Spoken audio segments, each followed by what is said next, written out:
పెన్సిల్వేనియాలో శనివారం నాడు డొనాల్డ్ ట్రంప్పై హత్యా ప్రయత్నం జరిగిన సంగతి తెలిసిందే. ఈ కాల్పుల ఘటన అమెరికా అధ్యక్ష ఎన్నికలపై ఎలాంటి ప్రభావం చూపుతుందనే దానిపై ఇప్పుడు పెద్ద చర్చ జరుగుతోంది. దీనిపై రెండు పరస్పర విభిన్న వాదనలు వినపడుతున్నాయి. సానుభూతి పెరిగి ఎన్నికలు ఏకపక్షంగా ట్రంప్ వైపు మొగుతాయన్నది మొదటి వాదన. ఎవరైనా ప్రధాన రాజకీయ నాయకుడిపై హత్యా ప్రయత్నం జరిగి అతను ప్రాణాలతో బయటపడితే ఆ నిర్దిష్ట సమయంలో అతనికి సహజంగానే సానుభూతి పెరుగుతుంది. ప్రస్తుతానికి ట్రంప్కు ఇది కలిసొచ్చే అంశంగానే చెప్పుకోవచ్చు.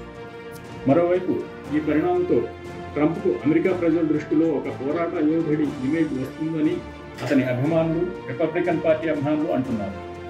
అసలు డెమోక్రాట్స్ వల్లనే ఈ కాల్పుల ఘటన జరిగిందని, వారు ట్రంప్పై లేనిపోని కట్టుకథలను ప్రచారం చేస్తున్నారని, విషం చిమ్ముతున్నారని వారు ఆరోపిస్తున్నారు.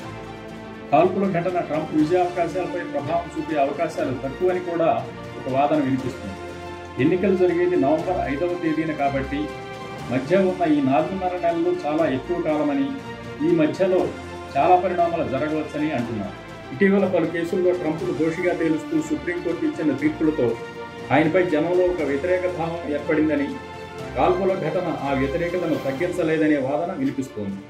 మరోవైపు బైడెన్ ఇటీవల ముఖాముఖి చర్చలో తొట్టుపడటంతో ట్రంప్కు ఇది కలిసొస్తుందని అనుకుంటున్నప్పటికీ అసలు డెమోక్రాట్ అభ్యర్థిగా బైడెన్నే మారుస్తారనే వార్తలు కూడా వస్తున్నాయి.